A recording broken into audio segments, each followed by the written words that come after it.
All right. All right, Grandma, Grandpa, this is your life, as told by you. So you guys can decide who goes first, but how did your people get here? Grandma, you'll as soon as that's done, you're going to be. Yeah. My mother and dad, my mother came from Reagan, Germany, and my dad came from Poland, over and through Staten Island. And we had their marriage certificate, that they got married after they came over here. Yeah. And they settled in what they call Summer. Smiths Valley down in Summers, Kalispell Do you know? area. Do you know what brought them to Montana? We'll get there. What happened is they settled down in Kalispell, and then Mom's dad and them all lived on a homestead that the immigrants that come over got a homestead plot, and they farmed on there. And like I say, then after that, there was some situations there where the families all didn't get along, and Mom was having arthritis from the dampness, so they moved to Dalles, Oregon, and Dad became on the sawmills. He was a lumber inspector, where flipped the logs and graded them. And then after that, Mom couldn't stand it down in Dalles, Oregon, because it was damp too. So they ended up coming to Great Falls, and that's where they built their first home on the northwest side. And that's where us kids were all raised, all except for Walter. He was raised in Kalispell. And the rest of us children, there was actually 8 of us in the family.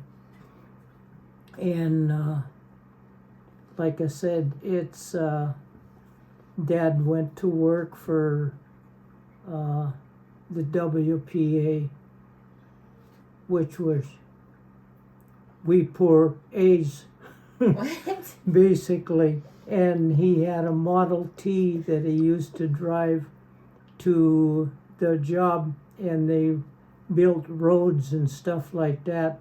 And he got $1 a day for working. And then after that was done, he got a job at Johnson Madison Lumber Yard, and he worked as a lumber truck driver. And then he changed jobs again while we were still living on the northwest side. He went to work for the city of Bremerton, No, water. not Bremerton. City of Great Falls, watering the boulevards. He would get up at 5 o'clock in the morning and have one of those great big reelers things he would pull, and 2 5/8 hoses, and he would sprinkle the boulevards all the time. And then after that, he went to work for a Caraglico, or let's back up. He went to work for I said the Johnson Madison Lumberyard, and then he worked for Caraglico, which was a contractor, and he become a foreman on the job, and they built the Bennett Pontiac brick buildings, and he traveled both from Great Falls to Lewistown and wherever the buildings had to be built, and he was the foreman on the projects all the time. And then like I said, he lived a pretty good life, and then he had a stroke. What was your mom? Your mom was at home? She was Yes. raising you guys? Oh yes, all the time. Yeah, and we had a big garden as kids. As we were growing up, we worked in the garden and hoed the weeds and stuff like that. And we lived, I guess you'd say, pretty independent life, because us kids, we all went to school at Franklin School, and Mom used to make all of our clothes and everything. So, like I say, it was a tough year during the Depression. When did it come into being that you built the house on northwest? Because you lived Uh, in that little thing first. I don't remember the first one, but that was probably before I was born. But the second house we built on the same lot in front of the property, and then, like I say, we converted the old house. We give it away to an Indian, and he towed it up the hill with a tractor and set it on a lot, and he lived up there. And we then used that space for a garden, and we built a new house. And the home at that time, when the Depression was, you got stamps for food and stamps for gasoline and all of that. And Dad was working for the lumber yard then, Johnson Madison lumber yard, and us kids used to sweep out the cars, both for The railroad fruit cars. and bananas and stuff like that. Out of the fruit cars, we knew the different The color railroad cars. of the cars, yeah, for the railroad, and we knew what the fruit cars looked like. And so when they would take out all the fruit, all the loose bananas and stuff like that, and watermelons that were cracked, they would leave them in the cars, and we would go over with a wagon and pick them up. Did other people do that too? I don't know if they did, but it was about, I would say, about a mile away from where we lived, and we would pull our little Red Ryder wagon over there. How old were you? Yeah. How old were you?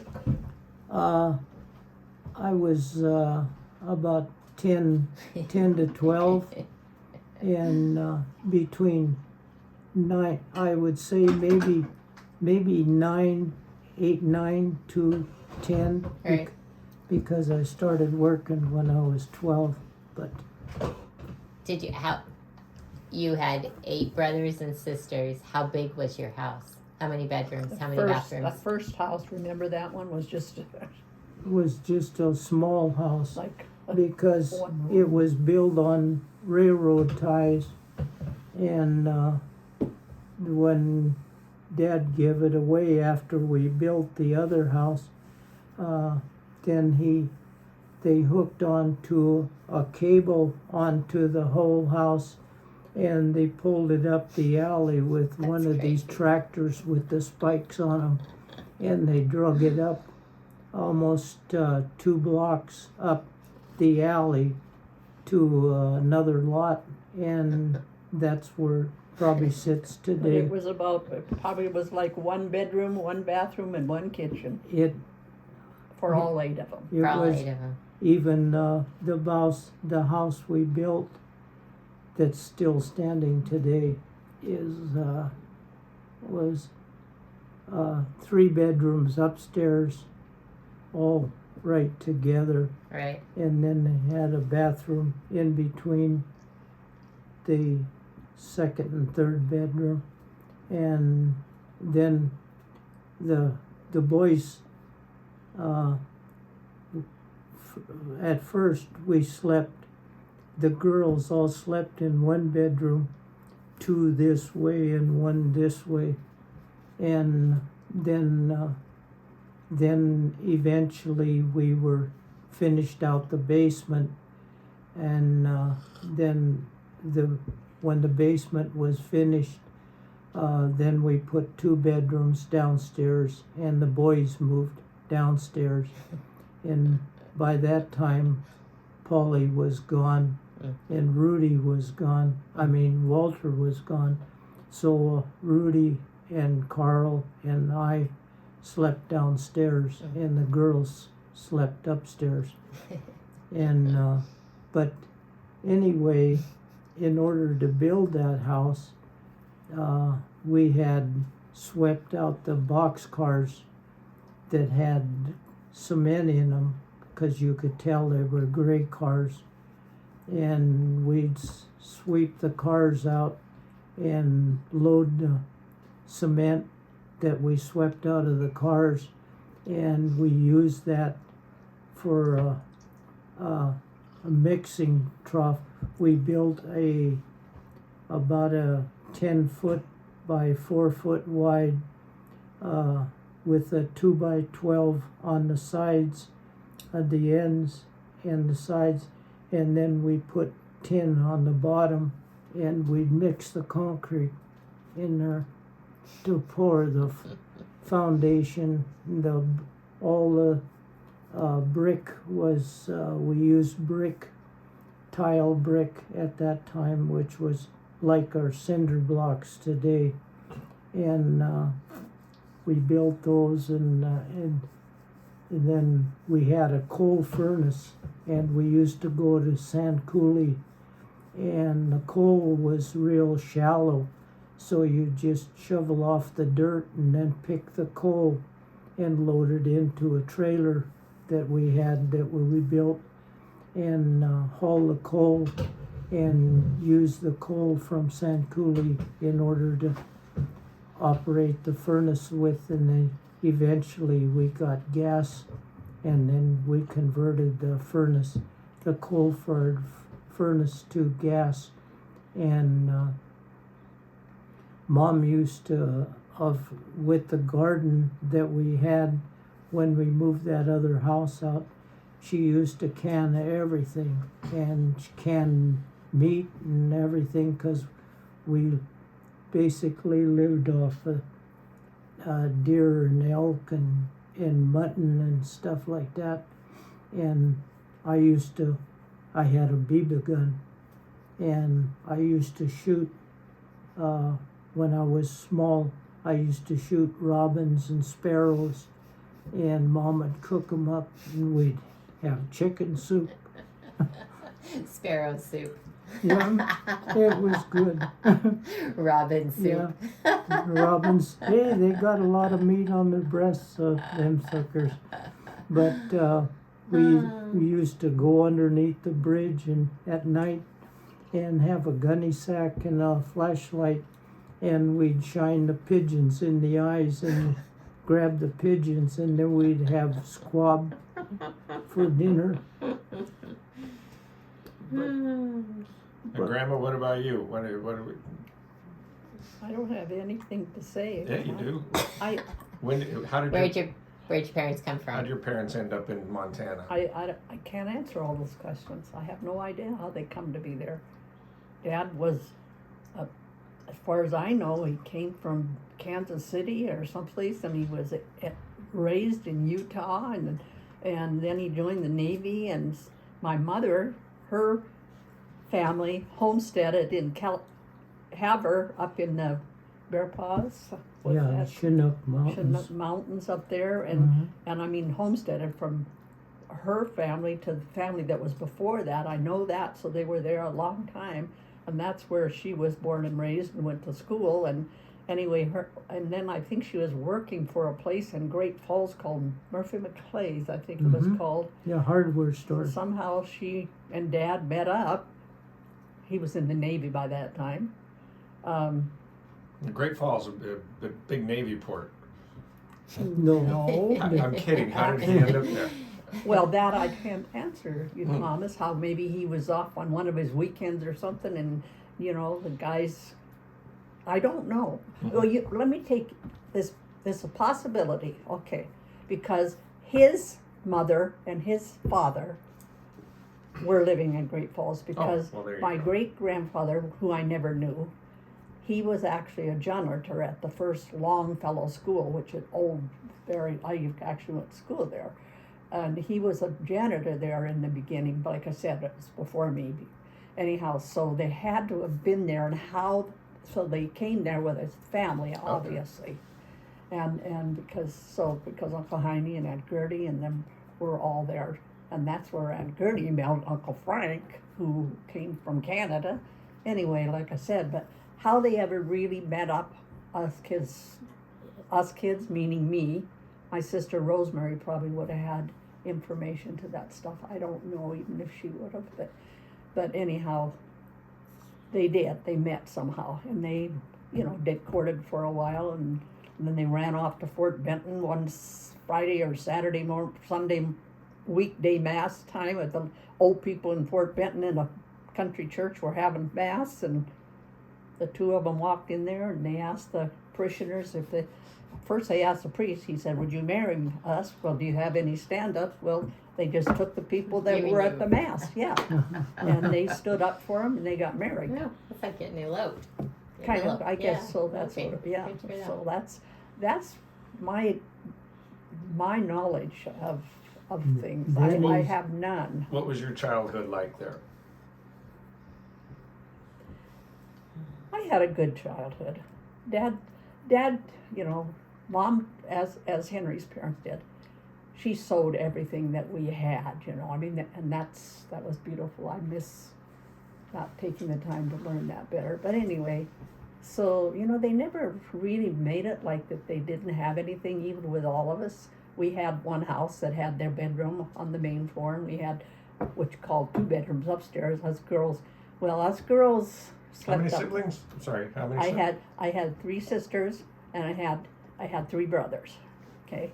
And then I had a brother that was born before me, so there was another one. But I know Ted and I were the youngest ones that came along, so the other ones were filling the upstairs, downstairs, whatever. And then Ted and I, we just slept in the living room all the time on the fold-out sofa together until the other ones pretty much moved out, except for Bill. He was still there. So then after that, I got to move upstairs. Bill was in one and I was in one. But anyway, it was all good. I can't complain about my life. Dad was a hard man to get to know, hard man to deal with. He took to Henry after a while really well. It was really nice. What was it like at first? At first, but I could bring anybody in and he just laid on the sofa. He never said anything to anybody. Never talked to him. Never did anything. He was not a petite man. It was not a petite man. He was a very big man. Yes, my dad was a big man, absolutely. When he raised his foot to kick you in the butt, you knew you were going to be kicked in the butt. When did he start his paint contracting business? Well, obviously, when he got out of the Navy at some point, because he was doing that all my life that I knew of, the paint contracting and the TV, radio repair man in between the painting and stuff. He always repaired TVs and radios. That's all I know that he did all this life. Yeah. They lived down on the lower south side for quite a few years. They must have moved up to where I was raised at up there on 8th Avenue, just after I was born maybe, because I don't remember the one down on lower south side, but my sisters and them do. But anyway, so he, as long as I know, he was in the painting business, okay. Did you guys go to the same grade school together or same No. high school together? No, No, he was on the west side. I was on the lower south side. Okay. And so we were a long ways apart. Mm. We had no connection school-wise or anything like that. Nope. Henry and I, that came along after I was growing up. I was working in Pete's, drive-in. Pete's driving. Pete's drive-in. I was a car hop Mm-hmm. or a cook or whatever they Were needed you me on to do. skates? I didn't do skates, no. The one up the road from us did skates, but we didn't do The skates one where up we the road. were. Okay. And so, anyway, I guess it was probably my senior year. Me and my girlfriend were out cruising the drag one Saturday night. You know what cruising the drag is? Yep, Yes. ripping the strip. Yeah. Anyway, she and I, Judy and I were out doing that. And I says, oh my God, look at that car. And then I said, look at that guy that's in that car. He is really conceited. I said, stop He's really that. conceited. That's what Yeah. he was. I said he had this real nice looking black Chevy, brand new. He is just driving along. And I said, boy, I said, you couldn't get close to that guy with a 10-foot pole. Anyway, as I said prior to, I was working at the restaurant at that time. So I came to work either the next day or that week, whatever the case may be. And I was telling Florence and Irene about this guy. I said, God, about that time, in comes the Coke delivery man. I said, oh my goodness. I said, that's the guy. Anyway, he got his business and I kept working. Next thing I know, Florence says, Diane. I said, yeah. Oh, I'm all out of whatever hot dog ones it was in that case. Yeah. You've got to go to the store and get them. Well, the store was just across the alley. Okay, that's not a big deal. Oh, but I got somebody to drive you over there. Yeah. There he was. I said, it's across the alley. Well, I need no driver. Anyway, we took the drive. He asked me out. Oh. There you go. And there he is. A conceited guy. Yes. With the good looking car. Yeah. Anyway, and our first date was Henry and I and Walter and Bev. Oh. We Yep. went to this place over what they call Black Eagle. And it had all the dives and all the nice restaurants. And it was called the 3D Club, remember? Yep. Were they married? Uh-huh. Oh, yes. They were married by Oh, then? yes, yeah. Yeah. So, yep. So I met him and the Wow, family the that's first being date. thrown into it. Anyway, that's Okay, what year was that? that would have been, let's see, I hadn't graduated yet, so it Yeah. probably was 1960. Yeah. And so, yeah, and we had just barely met, and they called you back down there to come back out here to the base. What do you call this place out here? Had you already served in the military by then? Yeah. Yeah. Henry? Yeah. Yeah. You'd already, and you served where? I served in Augusta, Georgia, as a medic in the hospital. And I did from 58 to 60.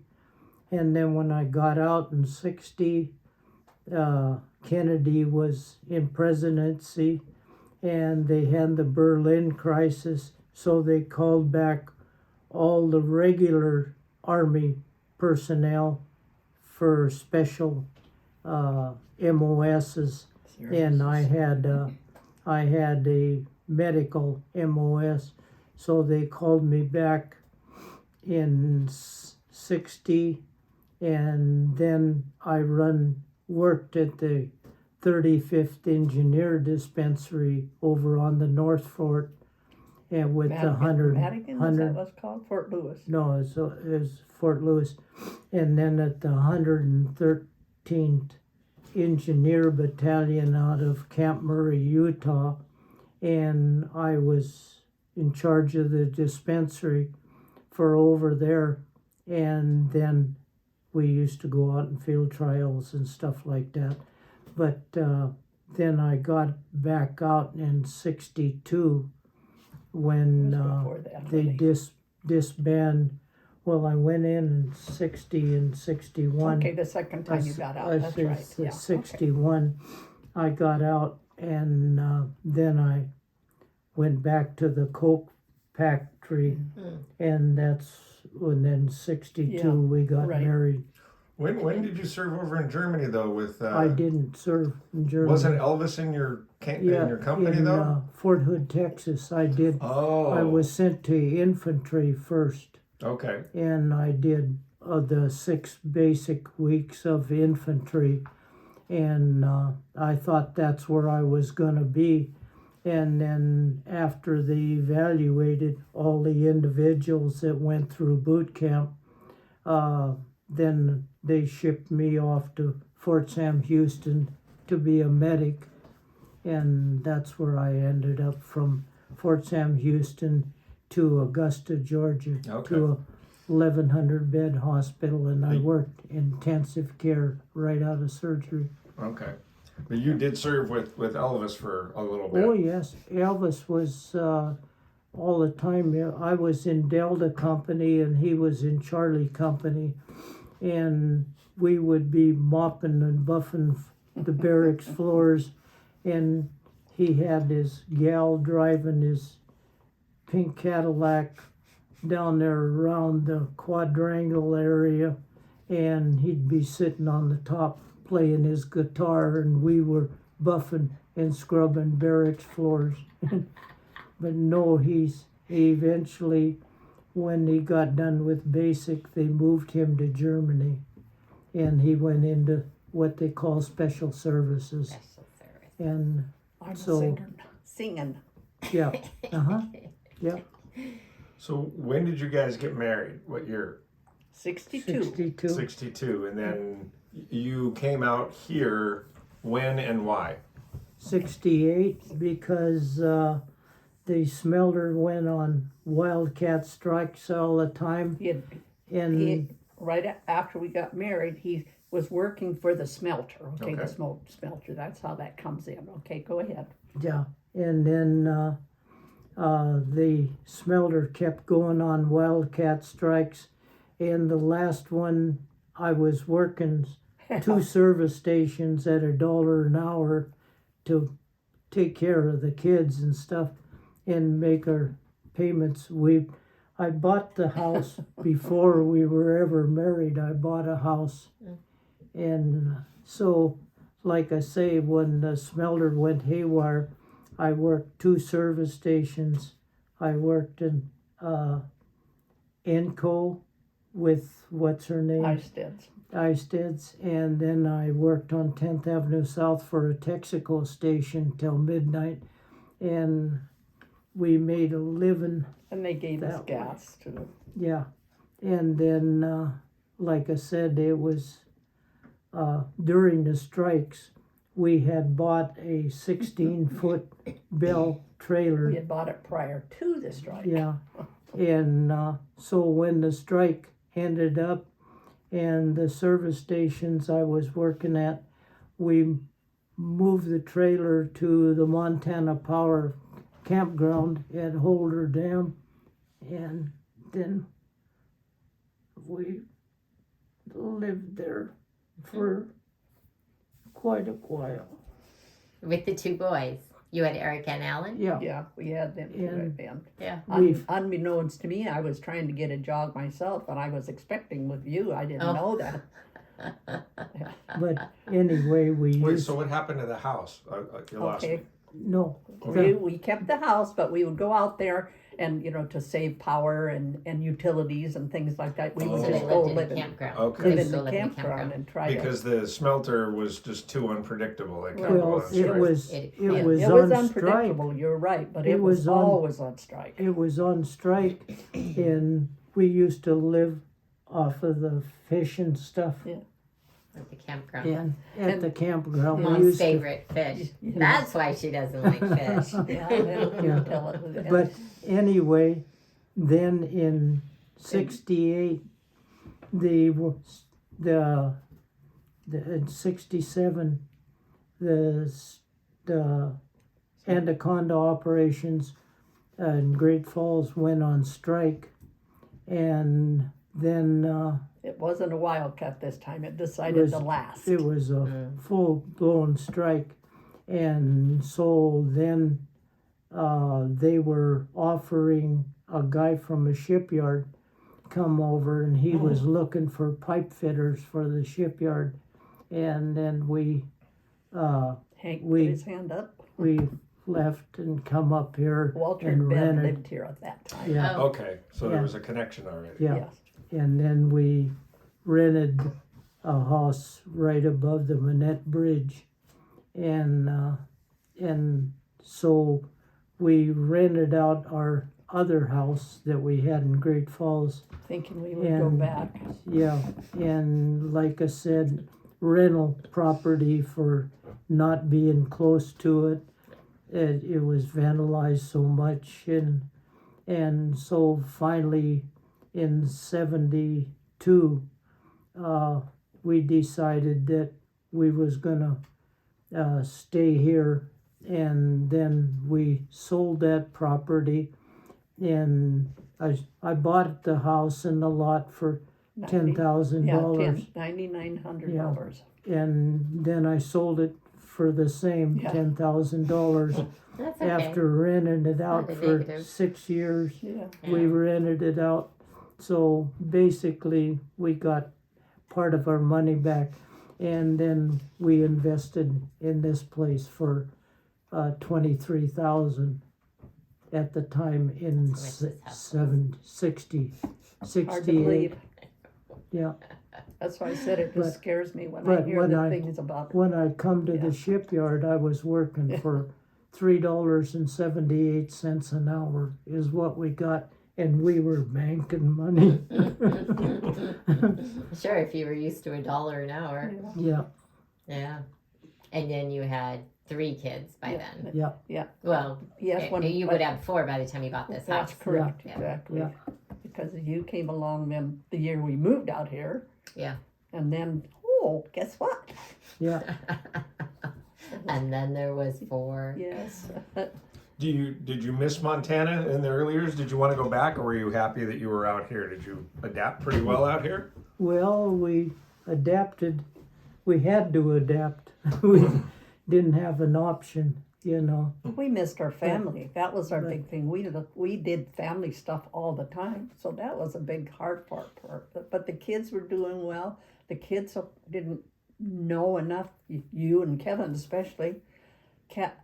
Eric remembers quite a bit. Alan, he still feels like he remembers some things, but especially you two. So the kids were all starting school here. We just figured it's a new life, it's a new place, it's a good job.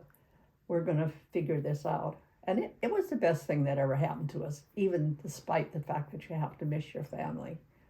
So we did all right. And Dad, he enjoyed the fishing really well. So that Yeah. was special for him. Yeah, Yeah. and the kids learned fishing and everything, fine. and so fishing and hunting and everything. So they were set for, like you say, if you give a guy a fishing pole, he can feed himself for life. True that. Yeah. Yes. 32 minutes. Nice job, Perfect. you guys. Very Yeah. good. See, how much- 32 minutes? 32 minutes. Wow. All right, we'll finish it up this way. See if you can, now that you've had a little bit of beer, Grandma's had a couple sips of wine. What's the big lesson in life that you've learned, if anything? Well, I don't know. It's just to keep busy and keep upright and Love of family. That's Yeah. what holds you together. yeah, You know, despite the fact that we couldn't be home with our families, we kept in good contact with them all the time. And it keeps you strong. You know, you can't always have everything you want in life. So you just learn to go on and still keep that love within the communication. The kids, I think we have a good connection. I felt that all this time. And Henry and I, we did pretty dang good, didn't we?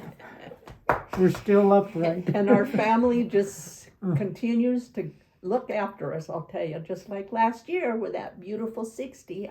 I'm going to stick around for another 60. You gonna do it again? Don't get your hopes up. Oh, If we're here, we'll do it again. How's that? hope is a good thing, honey. Yeah. Thank you.